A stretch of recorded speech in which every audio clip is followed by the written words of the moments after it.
Hello students, good morning. Welcome to my channel. I hope आप लोग अच्छे होंगे, घर में सुरक्षित होंगे और आप लोग अपनी यूनिवर्सिटी का प्रिस्क्राइब्ड सिलेबस की स्टडी कंटिन्यूसली कर रहे होंगे, है ना। सो आज मैं आप लोगों के लिए एक नई वीडियो लेकर आई हूँ, जिस वीडियो में हम लोग डिस्कस करेंगे मॉडल 4 ऑपरेशन रिसर्च के चैप्टर क्विनिंग थ्योरी का। ठीक है। सो क्विनिंग थ्योरी के ऑलमोस्ट 10 वीडियोस मैं डाल चुकी हूँ, जिसमें हम लोग उसके डिफरेंट डिफरेंट थ्योरम्स का डेरिवेशन पूरा हमने डिस्कस किया था। ओके, सो वो सारी वीडियोस आपको डिस्क्रिप्शन बॉक्स में नीचे अवेलेबल होंगी। ओके, आज मैं जो वीडियो लेकर आई हूँ इसमें मैं आपके साथ डिस्कस करूंगी न्यूमेरिकल प्रॉब्लम क्विनिंग थ्योरी के मॉडल 4 के ऊपर। ओके, अब मॉडल 1 और 2 और 3 पे मैंने क्वेश्चंस आने वाली वीडियोस में लूंगी, बट मॉडल 4 पे मैंने क्वेश्चंस इसलिए लिए क्योंकि मॉडल 4 का जो मॉडल 4 एक्चुअली है वो थोड़ा डिफरेंट है 1, 2 और 3 से। क्योंकि अगर आपने वीडियोस देखी हो या चैप्टर को स्टडी किया हो तो मॉडल 4 जो है वो है हमारा MMS infinity FCFS। That means जहां पे हमारे पास जो नंबर ऑफ सर्विस स्टेशंस होते हैं वो मोर देन 1 होते हैं। ठीक है। सो आपको तो पता है क्वीनिंग थ्योरी है तो क्यू बनती है, जब भी अराइवल होता है कस्टमर्स का तो क्यू बनाई जाती है और उनको सर्विस देने के लिए हमारे पास सर्विस काउंटर्स होते हैं। लेकिन यहाँ पे इस मॉडल में हमारे पास एक से ज़्यादा सर्विस काउंटर्स हैं, तो उस चीज़ को ध्यान में रखते हुए मैंने इन क्वेश्चंस की स्टार्टिंग करी है। सो मैं मिसलेनियस सीरीज स्टार्ट कर रही हूँ क्विनिंग थ्योरी का। सो 2 क्वेश्चंस मैं आपको इस मॉडल से स्टडी कराऊंगी, या आप कह सकते हो कि आपको थॉरोली एक्सप्लेन करूंगी। तो मैं रिक्वेस्ट करती हूँ जो भी स्टूडेंट मेरी वीडियोस को देखें वो इस वीडियो को देखें, इसके बाद जो नेक्स्ट वीडियो है उसको देखें। ओके, क्योंकि दोनों क्वेश्चंस बहुत ही सिमिलर हैं लेकिन वे ऑफ रिप्रेजेंटेशन थोड़ा डिफरेंट रहेगा जो क्वेश्चन का रहता है। ठीक है। अब सेकंड पॉइंट ये है कि आप लोग अपनी बुक से क्वेश्चंस मॉडल 4 के इस वीडियो को देखने के बाद तुरंत प्रैक्टिस करें। If you are not doing that तो इस वीडियो को देखने का कोई भी बेनिफिट नहीं है, क्योंकि आप अगर इस वीडियो को देखने के कुछ दिनों बाद वो प्रैक्टिस करेंगे तो आपको खुद भी ध्यान नहीं रहेगा मैंने आपको यहाँ क्या क्या पॉइंट्स बताए थे। तो आप इसको देखिए, उसके बाद मॉडल 4 जो आपकी बुक में दिया गया है उससे बेस्ड जो क्वेश्चंस दिए गए हैं वो प्रैक्टिस करिए। इससे ये होगा कि एग्जाम के टाइम पे आपको जितनी भी मॉडल्स पे बेस्ड क्वेश्चंस मैं कराऊंगी वो आपके प्रिपेयर हो जाएंगे। ठीक है। सो अब मैंने यहाँ पे क्या किया है, मॉडल 4 में जितने भी फॉर्मूलाज यूज होंगे या आपके क्वेश्चंस में यूज किए जा सकते हैं वो सारे मैंने लिख दिए हैं। ठीक है। सो इससे आपको ये बेनिफिट होगा कि आप भी इन फॉर्मूलाज को जहां पे भी आप शॉर्ट नोट्स बना रहे हैं उनको लिखिए। ओके, उनको आप लिख लीजिए इस तरीके से, तो आपको इजी रहेगा, नोट्स आपके लिए हैंडी हो जाएंगे। So let start with the formulas. Okay, so formula हम पढ़ रहे हैं इस समय MMS इन्फिनिटी FCFS से रिलेटेड फॉर्मूला हम लोग स्टडी कर रहे हैं। तो सबसे पहले फॉर्मूला मैंने लिखा है rho is equals to lambda upon s mu. अगर डेरिवेशन आपने देखा है तो आपको पता होगा कि रो ट्रैफिक इंटेंसिटी होता है, लेमडा अराइवल रेट होता है, S number of service station या नंबर ऑफ काउंटर्स होते हैं, म्यू आपका सर्विस स्टेशन को डिनोट करता है। ठीक है। तो रो की वैल्यू यूजुअली हमारी लेमडा अपॉन म्यू होती है, because in this model we have more than one service station, so s will be there multiplied in the denominator। तो इसलिए जो रो की वैल्यू है वो आपकी लेमडा अपॉन एस में होती है इस मॉडल के लिए। ठीक है। बहुत इंपॉर्टेंट फॉर्मूला है, हमेशा यूज में आएगा, लर्न करिएगा। नेक्स्ट जो है वो है प्रोबेबिलिटी स्टेट। जब हमारे पास 0 यूनिट्स अवेलेबल हो सिस्टम में, सो उस समय प्रोबेबिलिटी की क्या फॉर्मूला बन जाता है, ये डेरिवेशन भी आती है बहुत बार। This is also called as the solution of study state difference equation. ठीक है। तो ये मैंने डिराइव करके भी आपको समझाया था। सो P0 की जो फॉर्मूला बन जाता है वो है, ब्रैकेट आप लगाओगे टू द पावर -1 बाहर से लिखा जाएगा, summation n equal to 0 to s-1। So अब यहाँ पे जो n है वो 0 से लेके s-1 तक वेरी कर रहा है। कहाँ तक वेरी कर रहा है, s-1 तक वेरी कर रहा है। ओके, सो आप लोग क्या करोगे, अगर आपके फॉर्मूला में 2 ही सर्विस स्टेशन हैं तो कितना होगा, 2 - 1 दैट इज 1। सो n की वैल्यू 0 या s-1 तक जाएगी। ओके, अब यहाँ पे दूसरी बात ध्यान देने की ये है कि s rho to the power n upon n factorial plus 1 upon s factorial s rho to the power s 1 minus rho. ठीक है, सो ये आपका फॉर्मूला हो गया। नेक्स्ट फॉर्मूला है जिसे कहते हैं LQ। ओके, LQ जो है वो रिप्रेजेंट करता है expected length, expected queue length और expected number of the customers in the queue. कितने लोग खड़े हैं क्यू में, that means number of the persons waiting. Queue length के बारे में बात की जा रही है, तो जब भी क्यू लेंथ से रिलेटेड क्वेश्चन आएगा तो फॉर्मूला आपका LQ का लगेगा, जो होता है rho into s rho to the power s, okay, upon s factorial into 1 minus rho square, ये 2 है, 1 minus rho whole square into P0। So सारी वैल्यूज फाइंड करेंगे, P0 के में भी वैल्यूज को पुट करेंगे, V0 की वैल्यू भी ऑब्टेन करेंगे और फिर LQ की फाइनल वैल्यू आपको मिलेगी। सही है। सो नेक्स्ट है LS का मतलब होता है expected number of customers in the system. कितने लोग सिस्टम में हैं, दैट मीन्स कि क्यू में भी और जिनको सर्विसेज मिल रही है वो भी। अब जिनका अराइवल नहीं हुआ है वो नहीं आएंगे, जो सर्विस ऑब्टेन करने के बाद चले गए हैं वो भी नहीं आएंगे। सो क्यू की बात की गई है, सर्विस लेने वाले भी और वेट करने वाले भी दोनों आएंगे LS में। तो LS का जो फॉर्मूला बनता है उसके लिए आप LQ वाली वैल्यूज यूज करेंगे प्लस लैम्डा अपॉन म्यू, एक टर्म और ऐड हो जाएगी। ठीक है, नेक्स्ट जो आपका फॉर्मूला है वो है WQ का मतलब होता है एक्सपेक्टेड वेटिंग टाइम पर कस्टमर इन द क्यू, कि कितना जो कस्टमर है, हर एक कस्टमर कितनी देर के लिए वेट कर रहा है। सो वेटिंग टाइम फॉर पर कस्टमर इन द क्यू, ये क्यू से रिलेटेड बात की जा रही है। ठीक है, so formula will become LQ upon 1 into 1 upon lambda समझ सकते हैं या LQ अपॉन लेमडा समझ सकते हैं। ठीक है, LQ का फॉर्मूला आपको याद ही करना होगा, वही सब में यूज हो रहा है। सो LQ की वैल्यू आप यहां रख सकते हैं और साथ में लेमडा रख सकते हैं। ठीक है, सो ये आपका फॉर्मूला बन जाएगा, या फिर इसको लिख सकते हैं PS 1 upon S mu 1 minus lambda whole square. तो दोनों तरीके से आप रिप्रेजेंट कर सकते हो, इस तरीके से भी और इस तरीके से भी। ठीक है, अब नेक्स्ट आ जाता है आपका WS जो है आपका एक्सपेक्टेड वेटिंग टाइम पर कस्टमर इन द सिस्टम। ये सिस्टम से रिलेटेड बात की जा रही है, तो जब भी सिस्टम वर्ड आएगा तो आपको स्ट्राइक करना चाहिए जो क्यू में है plus who is obtaining the service, दोनों लोग आएंगे उसमें। ओके, सो इसका फॉर्मूला बन जाएगा LS अपॉन लेमडा।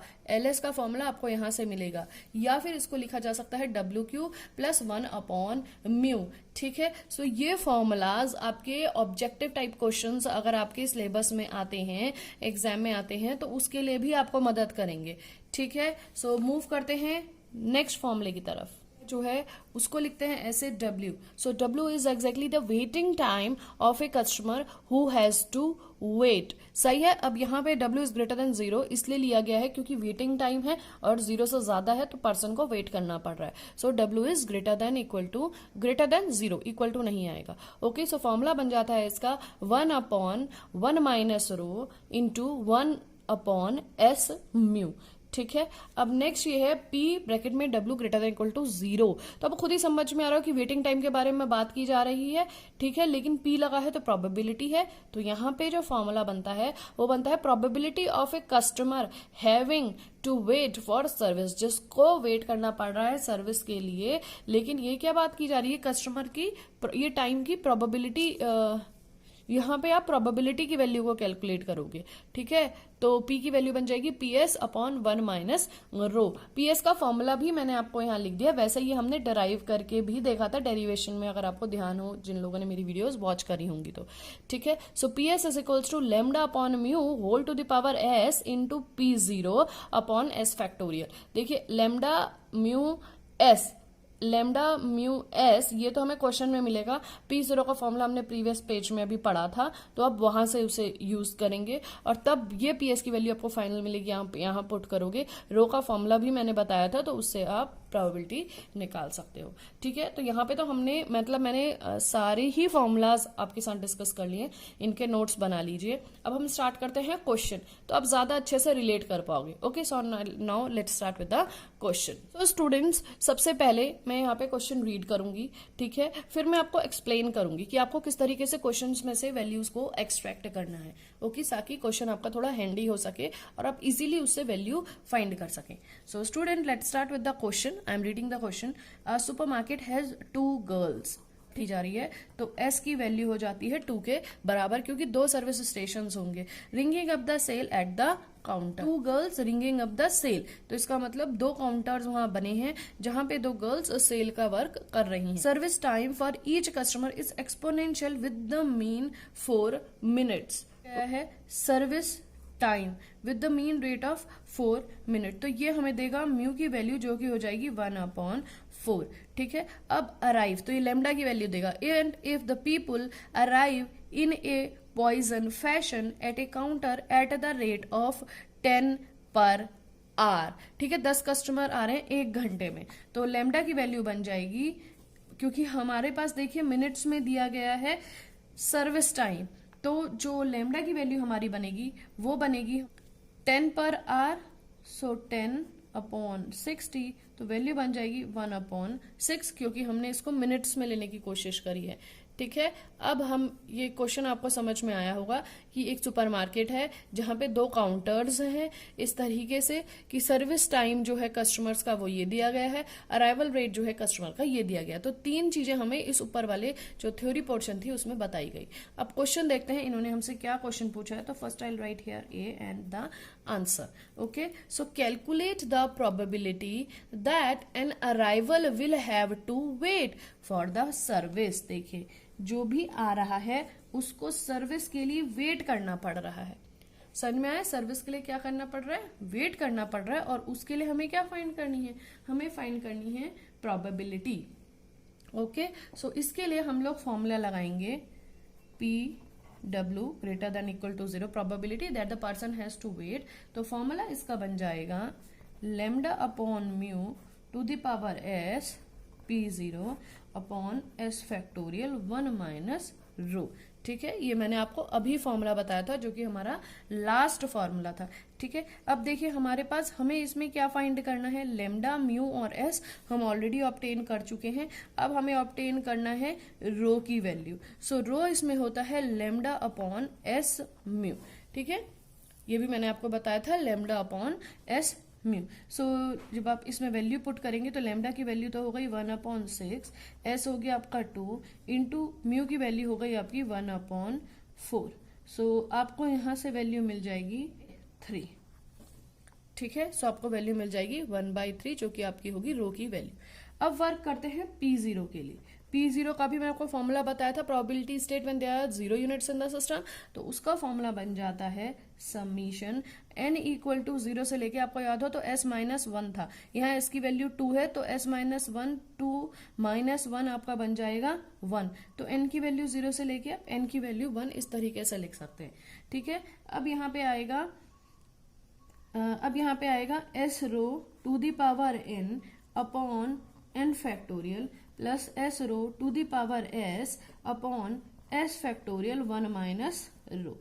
ठीक है, अब देखिए जो समीशन सिंबल है इस टर्म के साथ है, इस टर्म के साथ नहीं है, तो ये टर्म 2 बार आएगी। एक बार n इक्वल टू 0 के लिए आएगी, तो something to the power 0 is 1 और 0 फैक्टोरियल भी 1, तो पहली टर्म तो बन गई 1, दूसरी टर्म में 1 लिखना है आपको। ठीक है, तो आप सारी वैल्यूज लिखिए, यहाँ पे भी 1 आ जाएगा, तो सिर्फ s इंटू रो, तो दैट मीन्स 2/3 आपको मिल जाएगा यहाँ पे।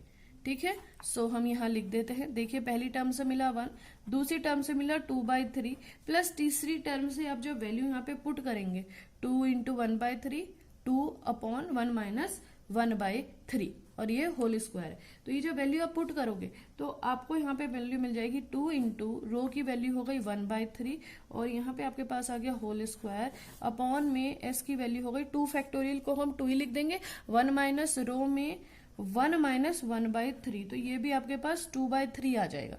तो जब आप इस पूरी वैल्यू को सॉल्व करोगे आपके पास वैल्यू मिल जाएगी 1/2, जो कि हो गई आपकी P0 की वैल्यू।